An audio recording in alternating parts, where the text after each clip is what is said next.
Hyderabad is the sixth largest city of our country. With the rising population and urbanization, the number of destitute and orphan children are also increasing.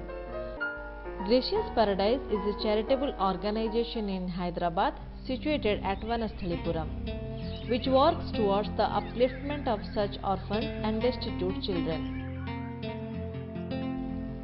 More than 60 children are being taken care by Gracious Paradise. They are leading a comfortable life here. Every day after completing daily routine in the morning, they have their breakfast and soon begin study. Children from 5 to 15 age group are living here. They are provided with free food, shelter and education. Dedicated teachers help them to study.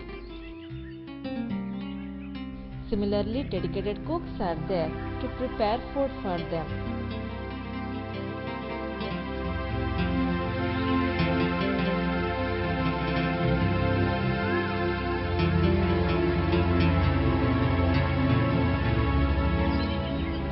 In regular intervals, health camps are organized here. Doctors do check up the children and prescribe medicines. People from different sections of life come occasionally and share their happiness with these children. They share their birthdays, anniversaries and special days with these children.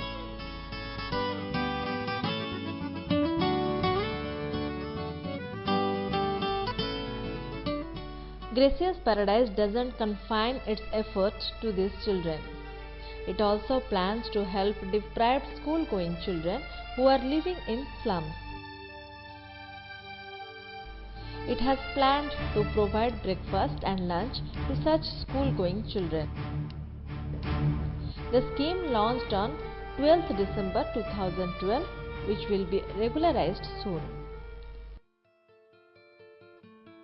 There are many things to be done for the destitute and deprived children. This can only be possible if everybody come out voluntarily and graciously join their hands with us in every possible way. మన ప్రభువైన యేసుక్రీస్తు నామమున అందరికీ కూడా శుభాభివందనాలు తెలియజేస్తున్నాం. ఈ రోజు మరి నిత్య జీవమునకు వెళ్ళడానికి మనం ఏమి చేయాలి? నిత్య జీవానికి వెళ్ళడానికి మనము ఏమి చేయాలనేది వాక్యము ధ్యానం చేద్దాము. మార్కు రాసినటువంటి సువార్త 10వ అధ్యాయము 17, 18, 19 వచనాల్లో ఈ విధంగా రాయబడి ఉంది. ఆయన బయలుదేరి మార్గమున పోవచుండగా ఒకడు పరిగెత్తుకుని వచ్చి ఆయన ఎదుట మోకాళ్ళలోని, సద్బోధకుడా, నిత్య జీవమునకు వారసుడనొకటకు నేనేమి చేయదను అని ఆయనను అడిగాను. యేసు, నన్ను సత్పురుషుడని ఎలా చెప్పుచున్నావు? దేవుడు ఒక్కడే గాని మరి ఎవడును సత్పురుషుడు కాడు. నరహత్య చేయవద్దు, వ్యభిచరింపవద్దు, దొంగిలవద్దు, అబద్ధ సాక్ష్యము పలుకవద్దు, మోసగిచ్చవద్దు, నీ తల్లిదండ్రుల సన్మానింపు అను ఆజ్ఞలు నీకు తెలియను కదా అని అతనితో చెప్పాను. చిన్న ప్రార్థన చేసుకుందాము. స్తోత్రం నాయన, పరిశుద్ధ నీకు వందనాలు తండ్రి. అవును ప్రభా, మరి నాయన సద్బోధకుడు నీవే తండ్రి. ప్రభా మరి నాయన నీవు తప్ప మిగతా వాళ్ళంతా కూడా ప్రభా మరి నాయన ఏదో ఒక పాపము చేత, తలంప వలన, మాట వలన, క్రియ వలన ప్రభా మరి నాయన పాపములుగా ఉంటూ ఉన్నాం నాయనా.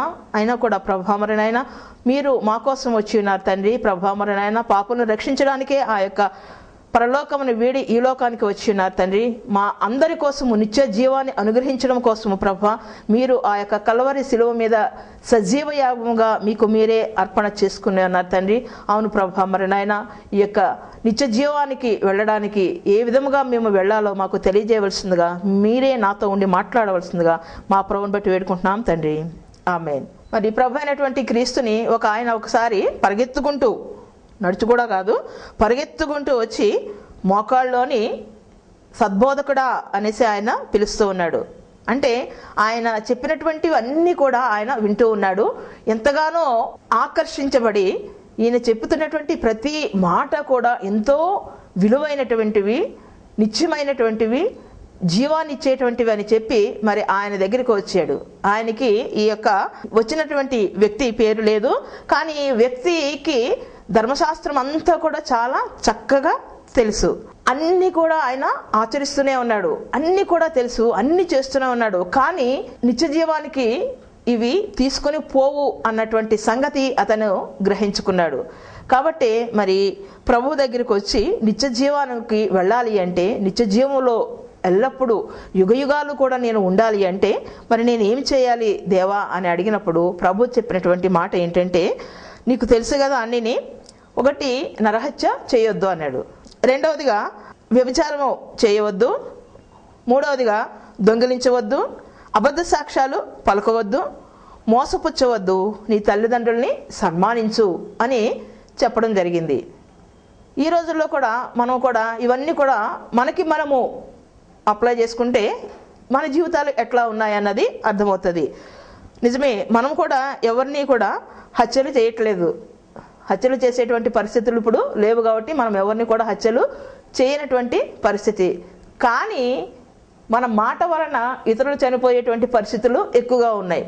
అందుకని మన నాలుకను మనము కంట్రోల్లో ఉంచుకోవాలి. ఎప్పుడు కూడా మనం డైరెక్ట్గా హత్య చేయకపోయినా కూడా మరి ఇండైరెక్ట్గా హత్యలు చేసేటువంటి పరిస్థితులు, లేకపోతే వాళ్ళే ఆత్మహత్యలు చేసుకునేటువంటి పరిస్థితులు కల్పిస్తున్నామేమో ఒక్కసారి ఆలోచన చేసుకోండి. రెండవదిగా కనుక చూసుకుంటే వ్యభిచరించవద్దు. పూర్వకాలంలో వ్యభిచారాలు ఎక్కువగా ఉండేవి. అలాగుంటే ఇప్పుడు తగ్గిపోయినాయా? అసలే లేదు. మరి లెక్కల ప్రకారం కనుక చూసుకుంటే ఇండియాలో ఎయిడ్స్ ఎక్కడ ఎక్కువ ఉందంటే నెంబర్ 1 ఏదంటే ఆంధ్రప్రదేశ్ అనే చెప్పడం జరుగుతూ ఉంటుంది. మరి ఆంధ్రప్రదేశ్లో ఎయిడ్స్ ఎట్లా ఇంత ఎక్కువగా ఉందంటే దేనివల్ల వచ్చింది? అదంతా కూడా కేవలము వ్యభిచారం వలన మాత్రమే అవి వస్తుంది. అంతటి భయంకరమైనటువంటి రోగము, మరి దానికి చికిత్స లేనటువంటి రోగము, దానికి నివారణ తప్పించి మందులు లేవు. అది వచ్చినటువంటి వాళ్ళు చనిపోవాల్సినటువంటి పరిస్థితి.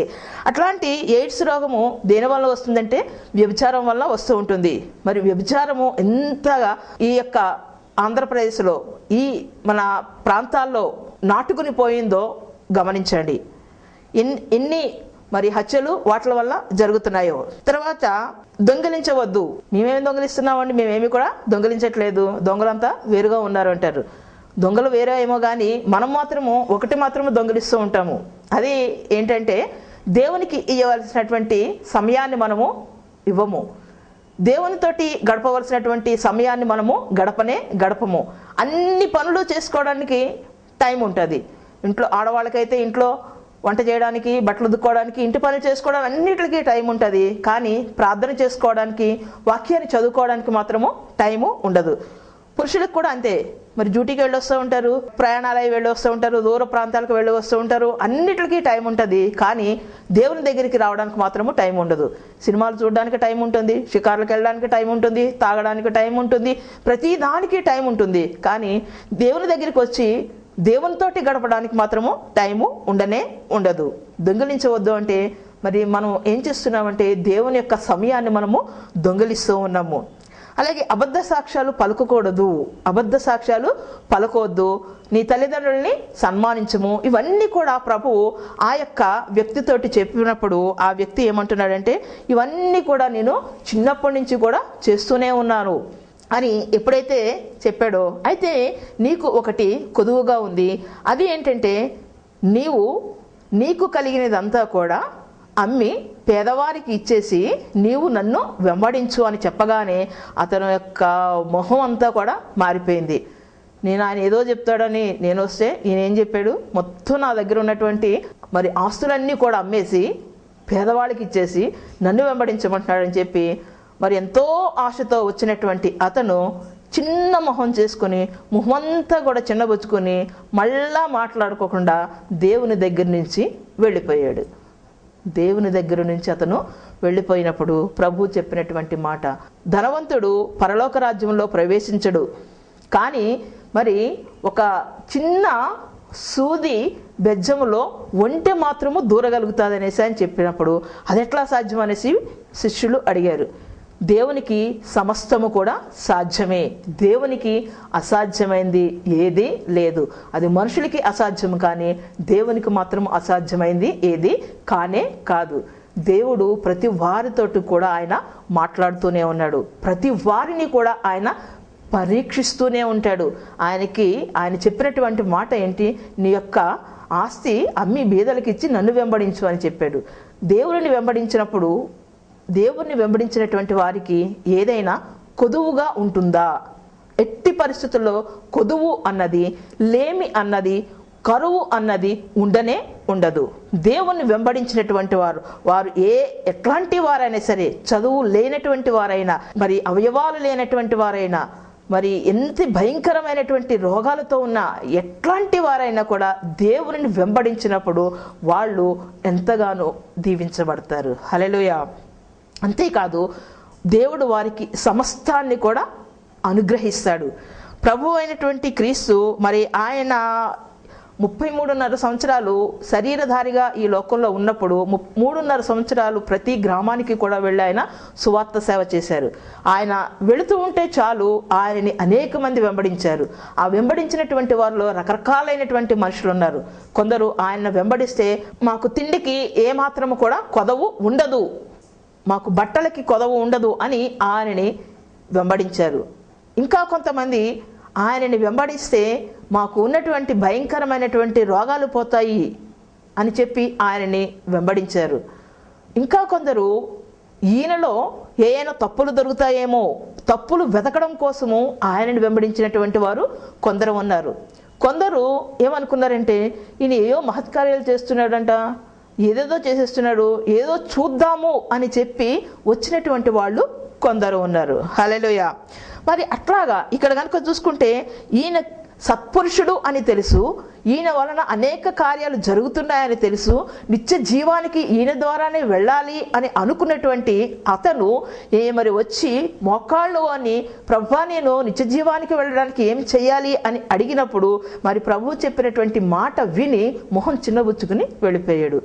మరి ఇంకొక వ్యక్తిని కనుక చూసుకుంటే అతను మరి పాపి అయినటువంటి వాడు. అతను ఎప్పుడు కూడా మరి అందరి చేత అసహించబడుతున్నటువంటి వాడు. అట్లాంటి వ్యక్తి ఒక ఆయన ఉన్నాడు. లూకా రాసినటువంటి సువార్త 19వ అధ్యాయంలో కనుక చూసుకుంటే ఒక ఆయన ఉన్నాడు, అందరికీ తెలిసినటువంటి ఆయన పొట్టి జక్కయ్య. ఈ జక్కయ్య కనుక చూసుకుంటే అతను ఎవరంటే సుంకపు గుత్తదారుడు. ఈయన అనుకున్నాడు అనమాట, యేసు ఎవరో చూడాలి అని మనసులో అనుకున్నాడు. యేసు ఎవరో చూడాలి అని అనుకున్నాడు. ఎందుకంటే అతను ఇన్కమ్ ట్యాక్స్ ఆఫీసర్ అనమాట. అంటే ఇప్పుడు చెప్పుకోవాలంటే అతను మరి సుంకపు గుత్తదారుడు. రాజకీయంత కొంత కట్టేసి మరి మిగతాదంతా కూడా అతను తీసుకునేటువంటి వాడు. ఇప్పుడు కూడా మనం అన్నిటికీ కూడా గవర్నమెంట్ అదే పనులు చేస్తుంది కదా. మరి రోడ్డు మీద వెళ్ళే వాళ్ళకి టోల్ ట్యాక్స్ అంటారు, ప్రతి కారుకి బైక్కి అన్నిటికీ కూడా ట్యాక్స్ కట్టించుకుంటూ ఉంటారు. అంటే ఎవరికో ఒకళ్ళకి కొంత డబ్బుకి వాళ్ళకు ఇవ్వడం జరుగుతుంది.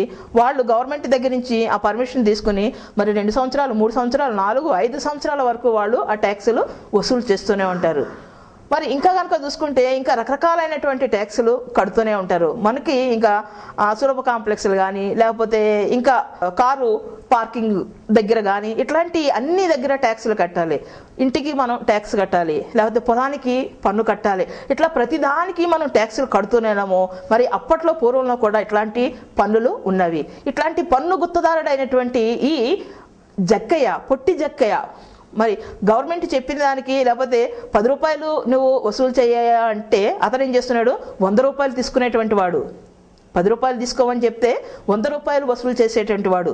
మరి అక్కడ ఉన్నటువంటి ఆ ఎరుకో పట్టణంలో ఉన్నటువంటి అందరూ కూడా అతను చూస్తేనే అందరికీ కోపం. ఎందుకంటే ఎక్కువ ట్యాక్స్ వసూలు చేసేస్తున్నాడు, అక్రమంగా డబ్బు సంపాదించేస్తున్నాడు, ఎంతో డబ్బు సంపాదించాడు అని అందరికీ కూడా కోపమే.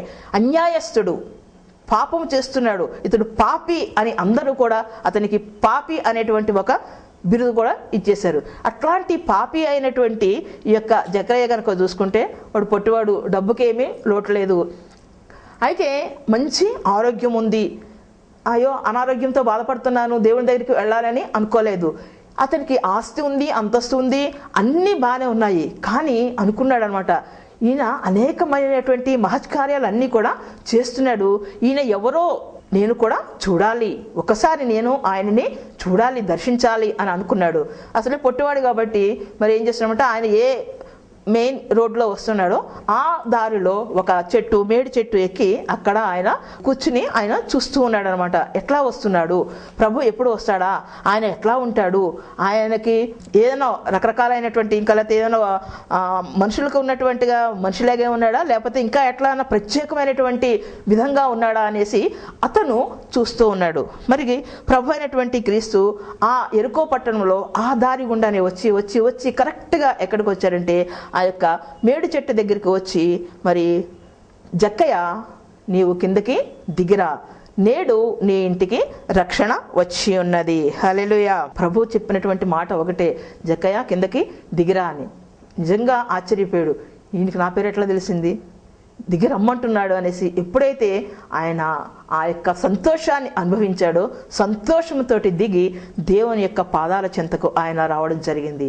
ఎప్పుడైతే ప్రభు చెంతకు వచ్చి మరి ఆయన్ని మరి తన యొక్క హృదయంలోకి ఆహ్వానించుకున్నాడో ప్రభు చెప్పినటువంటి మాట, నీవు మరి అక్కడ ఉన్నటువంటి వాళ్ళందరూ అనుకుంటాడు, ఇదేంటి ఈయన వెళ్ళి ఒక పాపితోటి మాట్లాడుతూ ఉన్నాడు, పాపితోటి ఈయన మాట్లాడుతూ ఉన్నాడు అని అనుకుంటూ ఉంటే మరి ప్రభు ఏమని చెప్తున్నాడు అనమాట, ఇతడును అబ్రహాము కుమారుడే, ఎందుకనగా నేడు ఈ ఇంటికి రక్షణ వచ్చి ఉన్నది.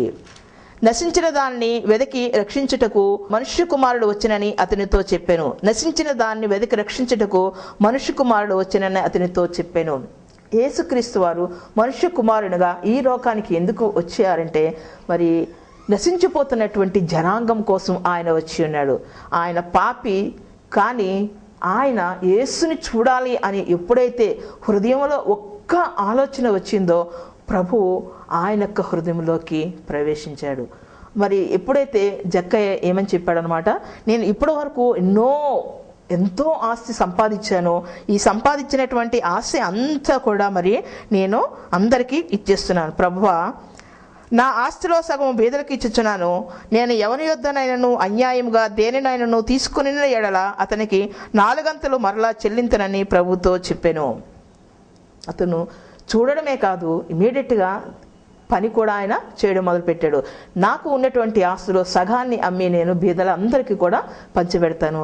అలాగే ఎవరి దగ్గర అయినా అన్యాయంగా ఏదైనా తీసుకుంటే 4 గింతలు అతనికి తిరిగి నేను చెల్లిస్తాననేసి ప్రభుతోటి వాగ్దానం చేసి ఉన్నాడు. నిజమే, మరి అనేక మంది ఈరోజు రక్షణలోకి వస్తూ ఉన్నారు. ఎట్లా వస్తున్నారంటే దేవుని యొక్క వాక్యము ద్వారా వస్తూ ఉన్నారు. ప్రభువు నశించిపోయినటువంటి మన కోసము ఆయన ఆ పరలోకములో ఉన్నటువంటి అత్యున్నతమైనటువంటి సింహాసనాన్ని విడిచిపెట్టి దీనుడుగా మన దగ్గరికి వచ్చి ఉన్నాడు. ఆయన దినమెల్లా కూడా 2 చేతులు కూడా చాచి మనల్ని పిలుస్తూ ఉన్నాడు. ప్రతి వారిని ఆ రోజు పొట్టి జక్కయ్యని జక్కయ్య అని పేరు పెట్టి పిలిచాడు. ఈరోజు నిన్ను నీ పేరుతోటి ప్రభు పిలుస్తూ ఉన్నాడు. ఇంకా మరి ఏ పరిస్థితుల్లో ఉన్నావో ఒక్కసారి ఆలోచన చేసుకో. మరి ధనాన్ని ఇమ్మని ప్రభు అడుగుతూ ఉన్నాడు. అయితే ధనం ఇచ్చేస్తే మా యొక్క జీవితము నెక్స్ట్ ఎట్లా బ్రతకాలి అనేసి మొదట వ్యక్తి అనుకునే దేవుని దగ్గర నుంచి వెళ్ళిపోయాడు. ఒకసారి ప్రభు మరి కానుకల పెట్టి దగ్గర కూర్చుని ఉన్నప్పుడు ఒక బీద విధవరాలు తనకు ఉన్నటువంటి 2 కాసులు తీసుకొచ్చి దేవునికి కానుకగా ఇచ్చింది. మరి ప్రభు అక్కడ చెప్పినటువంటి మాట ఏంటంటే, ఈమె తన యొక్క జీవాన్నంతా కూడా ఇచ్చేసింది అనేసి ప్రభు సెలవిచ్చి ఉన్నాడు. మరి ఇంకొకసారి ప్రభు ఒక గ్రామానికి ఒక భక్తుడిని పంపించాడు, ఏలియా అనేటువంటి భక్తుడిని. ఆయన సారేపతు అనేటువంటి గ్రామానికి వెళ్ళినప్పుడు అక్కడ ఒక స్త్రీ ఆయనకి కనిపించింది. ఆ స్త్రీ పుల్లలు ఏరుకోవడానికి వచ్చింది. పుల్లలు ఏరుకుంటూ ఉంది. ఏలియా ఆమెను చూసి, అమ్మ కొంచెం నాకు మంచినీళ్ళు కావాలి అని అడిగినప్పుడు మరి ఆమె నీళ్ళ కోసం వెళుతూ ఉంటే, నువ్వు నీళ్ళతో పాటు నాకు ఒక చిన్న రొట్టె ముక్క చేసి తీసుకున్నరా అని అడిగితే ఆమె చెప్పినటువంటి మాట ఏంటంటే, డబ్బాలో కొంచెము మాత్రమే పిండే ఉంది, నా సీసాలో కొంచెము మాత్రమే నూనె ఉంది, అది కూడా మరి ఈ రోజుతోటి అయిపోతుంది. ఎందుకంటే ఈ ప్రదేశం అంతా కూడా భయంకరమైనటువంటి కరువు చేత పీడించబడుతుంది. ఈ కరువు వలన మరి ఏమీ కూడా లేదు. మేము ఆ రొట్టె చేసుకుని నేను నా కొడుకు తిని తర్వాత మాకు ఆహారం లేక చనిపోయేటువంటి పరిస్థితి అని చెప్పినప్పుడు, అయినా కూడా ఏలియా ఏమన్నాడంటే, నీవు మరి వెళ్ళి ఒక అప్పాన్ని, ఒక రొట్టెని ముందు తీసుకుని రా, దేవుని పేరిట నేను చెప్తున్నాను అని ఎప్పుడైతే మరి చెప్పాడో ఆమె వెళ్ళి రొట్టె చేసి తీసుకుని వచ్చింది. ఆమె రొట్టె చేస్తున్నప్పుడే ఆలోచించుకుని ఉండొచ్చు, మనిషి మరి రొట్టె వలన జీవిస్తూ ఉంటాడు, ఈ రొట్టె తింటే నేను ఇంకొక 2 రోజులు ఎక్కువగా జీవించవచ్చు, తర్వాత నేను నా కొడుకు ఆహారం లేక ఎలాగైనా కూడా చనిపోతాము. కానీ ఆయన దైవజనుడని చెప్తూ ఉన్నాడు, ఆయనకి కొంచెము మరి ఇద్దాము, నేను చనిపోతాను, కాదంటే ఇంకొక 2 రోజుల ముందు నేను చనిపోతాను, అయినా కూడా ఒక మంచి పని నేను చెయ్యాలి అని ఆమె ఎప్పుడైతే మనసులో అనుకున్నదో, రొట్టె చేసిందో తీసుకొని వచ్చి మరి ఆ యొక్క దైవజనుడికి ఇచ్చినప్పుడు ఆయన తిని ఆమెని దీవించాడు. ఆ దేశంలో భయంకరమైనటువంటి కరువు ఉన్నటువంటి 3.5 సంవత్సరాల్లో కూడా మరి ఆమె తొట్టెలో ఉన్నటువంటి పిండే అయిపోలేదు, ఆమె బుడ్డిలో ఉన్నటువంటి నూనె తరిగిపోలేదు. హల్లెలూయా. దేవునిని వెంబడించినప్పుడు, దేవుని యొక్క ఆజ్ఞానుసారముగా జీవించినప్పుడు ఏ కొరత, ఏ కొదవు, ఏ లేమి మన దగ్గరికి రానే రావు. మరి ఈ యొక్క దేవునిని ఫస్ట్ చెప్పినటువంటి మార్కు సువార్తలో చెప్పినటువంటి వ్యక్తి కనుక చూసుకుంటే ఆయన ఏమని చెప్పాడు? సద్బోధకుడా అని పిలిచాడు. నిత్య జీవానికి వెళ్ళడానికి నేను ఏమి చేయాలి అంటే, మరి నీకున్న ఆస్తి అంతా కూడా అమ్మేసి నన్ను వెంబడించమంటే మొహం చిన్నబుచ్చుకుని వెళ్ళిపోయాడు. మరి ఇక్కడ కనుక చూసుకుంటే లూకా సువార్తలో 19వ అధ్యాయంలో కనుక చూసుకుంటే పొట్టి జక్కయ్య అయితే వెంటనే దేవుణ్ణి చూసిన వెంటనే, దేవా నేను ఈ విధంగా చేస్తానని చెప్పి తనకు తాను చేసి అన్నీ కూడా మరి పేదవారికి ఇవ్వడం జరిగింది. దేవుని యొక్క చిత్తాన్ని అక్కడ నెరవేర్చడం జరిగింది. సారేపతి విధవరాలు, మరి యొక్క బీద విధవరాలు 2 కాసులు ఇచ్చినటువంటి వాళ్ళు రేపు ఎలాగా అని ఆలోచన చేసుకోకుండా దేవునికి వారికి కలిగినది ఎప్పుడైతే అర్పణ చేసుకున్నారో దేవుడు వారిని విడిచిపెట్టాడా? లేదు. వారి జీవితాంతము కూడా దీవించబడ్డారు. మరి పరిశుద్ధ గ్రంథములో వారి యొక్క పేర్లు వ్రాయబడ్డాయి. మన పేర్లు మరి ఆ యొక్క పరలోకపు గ్రంథంలో, జీవ గ్రంథంలో వ్రాయబడాలి అంటే దేవుని యొక్క వాక్యానుసారము మనము జీవించాలి. మనం అబద్ధాలు ఆడుతున్నామా? వ్యభిచారం చేస్తున్నామా? దొంగతనం చేస్తున్నామా? తప్పుడు సాక్ష్యాలు చెప్తున్నామా? మరి ఏ విధంగా ఉంటున్నామో, తల్లిదండ్రుల్ని చూస్తున్నామా? మరి ఎట్లా జీవిస్తున్నామో, ఇవన్నీ కూడా మనము ఆలోచన చేసుకొని మనం ఎప్పుడైతే మనము ప్రయాణాన్ని సాగిస్తామో, చాలామంది ఏమని చెప్తూ ఉంటారంటే ఎంతో ప్రార్థన చేస్తామనేసి చెప్తూ ఉంటారు. ఒక చిన్న ఉదాహరణ నేను చెప్పి మరి ఈ యొక్క వాక్యాన్ని ముగిస్తూ ఉంటాను. ఒకసారి మనకి ఎప్పుడైనా కూడా మరి కష్టాలు కనుక వచ్చాయనుకోండి, మరి ప్రాబ్లమ్స్ వచ్చినప్పుడు మరి దేవునికి మనం ఏదైనా ఇవ్వాలి, చెయ్యాలి అని అనుకున్నప్పుడు కూడా మరి ఎన్నో భయంకరమైనటువంటివి మనల్ని శోధిస్తూ ఉంటాయి. ఆ శోధనలో నుంచి మనం తప్పించుకోవాలంటే మనము ఏం చేయాలి అంటే, ఏమీ చేయకోకుండా కూర్చుని మరి దేవుడే చేస్తాడు అనుకోవడము చాలా మరి తప్పు. మనము కూడా పని చేయాలి. దేవుని యొక్క వాక్యానుసారముగా మనము కూడా పని చేసినప్పుడే మనము దీవించబడతాము. ఒకసారి మరి ఆయన హోరుగాలిలో దీపం పెట్టాడు. మరి కరెంట్ లేదు, ఏమి లేదు, కిరసనాయిల బుడ్డిలో మరి ఒక ఒత్తు వేసి దీపాన్ని పెట్టాడు. గాలి విపరీతమైనటువంటి గాలి వస్తూ ఉంది. గాలి వస్తూ ఉంటే మరి మోకాళ్ళు అని ప్రార్థన చేస్తూ ఉంటే మరి క్రియలు లేని విశ్వాసము మృతము అనేసి దేవుడు సెలవిచ్చి ఉన్నాడు. క్రియ ఉండాలి, విశ్వాసం ఉండాలి. విశ్వాసం ఉండి క్రియ కూడా లేకపోతే మరి ఏమవుతుంది? 50-50 అయిపోతుంది అక్కడ. మరి ఆ భక్తుడు ప్రార్థన చేస్తూ ఉంటే గాలి గట్టిగా కొట్టి ఆ యొక్క దీపము ఆరిపోయే పరిస్థితి ఉంది. అది ఆరిపోయే పరిస్థితులు ఉన్నాయి. కానీ మరి ఎప్పుడైతే ప్రార్థన మొదలు పెట్టాడో, ఆ ప్రార్థన మొదలు పెట్టడంతో పాటు తన యొక్క 2 చేతులు కూడా ఆ యొక్క దీపానికి అడ్డము పెట్టి, ఆ యొక్క హోరుగాలి ఆ యొక్క దీపాన్ని తాకకుండా తన చేతులు అడ్డము పెట్టి ప్రార్థన చేస్తూ ఉంటే మరి పరలోకం నుంచి చూసినటువంటి దేవుడు, అయ్యో ఆ బిడ్డ చేతులు మరి వేడెక్కుతూ ఉన్నాయి, ఆ యొక్క బిడ్డ చేతులు కాలుతున్నాయి అని చెప్పి ఆ యొక్క గాలిని గద్దించి నీ యొక్క దీపాన్ని వెలుగుతూ ఉండేటట్టు దేవుడు చేస్తూ ఉంటాడు. ఆ యొక్క దీపము ఎప్పుడు కూడా ఆరిపోనే పోదు. అంతేగాని మనం ప్రార్థనలో ఎంతో విశ్వాసము ఉంచి చేసినా కూడా క్రియలు లేకపోతే మరి అది అక్కడ మృతముగా మిగిలిపోతూ ఉంటుంది. అందుకే నేను 50-50 అని చెప్తున్నాను. అంటే అది జరగవచ్చు, జరగపోవచ్చు. మనకి కష్టాలు వచ్చినా కూడా మనము దేవునిలో స్థిరముగా నిలబడాలి అంటే ఆయన యొక్క పాదాలను పట్టుకోవాలి. అంతేకాదు ప్రార్థన చేయాలి. ప్రార్థనతో పాటు ఆయన చెప్పిన ప్రతి విధమైనటువంటి పని కూడా మనము చేయాలి. పని ఎప్పుడైతే చేశామో మరి తల్లిదండ్రులను ప్రేమిస్తూ హత్యలు చేయకోకుండా, దొంగతనాలు చేయకోకుండా, అబద్ధ సాక్ష్యాలు పలుకోకుండా మన యొక్క జీవితాలను ఎప్పుడైతే మనము సక్రమంగా నెరవేరుస్తూ ఉంటామో అప్పుడే జీవగ్రంథంలో పరలోకంలో ఆ యొక్క నిత్య నివాసంలో నీకు కూడా స్థలం ఉంటుంది.